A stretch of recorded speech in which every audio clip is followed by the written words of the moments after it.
Let's talk about the Alabama Literacy Act. The Alabama Literacy Act was passed in 2019 to improve literacy for children in the state of Alabama, and it specifically focuses on grades K through 3. So there are a lot of really great components of this law, and these are things that you have seen probably already being implemented if you are the parent of a child in grades kindergarten through third in a public school in the state of Alabama. So this includes screening all kids for reading weaknesses, including the characteristics of dyslexia. If the child does have the characteristics of dyslexia, they should be receiving one of the state approved dyslexia specific interventions as part of the response to instruction or RTI process. Also, schools are required to provide supplemental tutoring either before school or after school for kids that are struggling, and the summer reading camps. That's another part of this law. So these have all been good things that I think have been helping kids in Alabama become better readers. There's another component of this bill that is just now being fully implemented, and that is mandatory retention for kids in third grade who do not pass the state assessment for reading at the end of third grade. So in Alabama, the state assessment is called the ACAP, and students get a score that puts them on level 1, 2, 3, or 4 in each area that they're being assessed on. So in order to be promoted to fourth grade, now, according to this law, students have to score at least at level 2 or higher to be promoted, and that's just in the area of reading.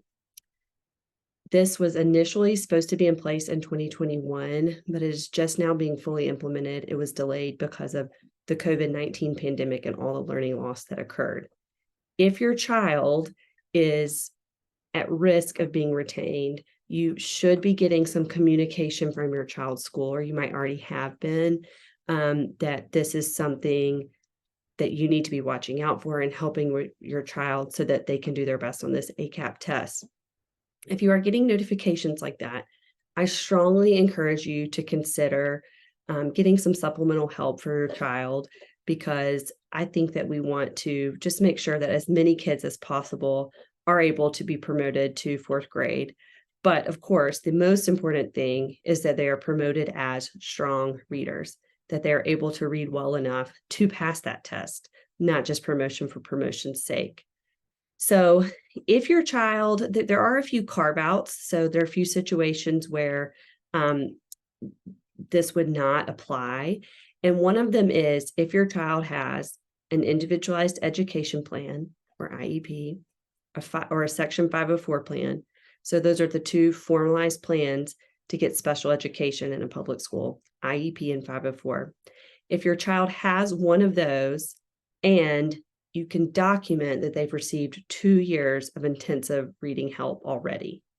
So the idea there is if a kid has a learning disability and they've been getting intensive help, but they're still not able to pass that state test, that likely that's due to their learning disability. And their learning disability is likely a lifelong condition. So repeating that grade would not ultimately help them improve their literacy outcomes that much. So in that situation, they would consider promotion, even if a child had failed the ACAP test. There's a similar carve out if a child has previously been retained.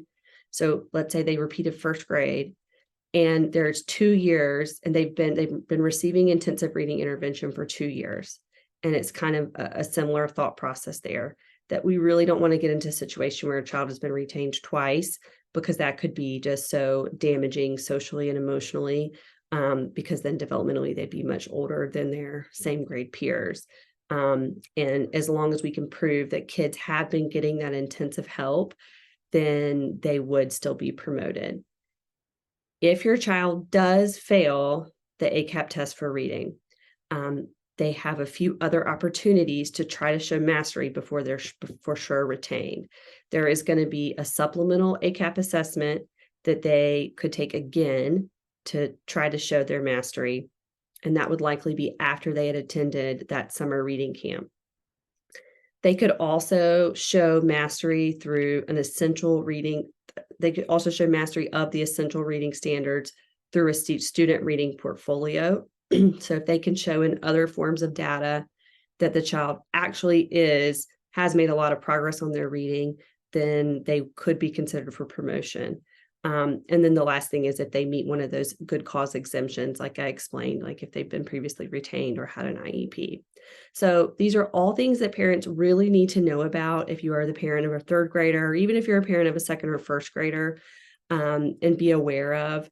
If you have any questions, our specialists at Read Write would love to help you navigate this new experience for all of us. So thanks for tuning in.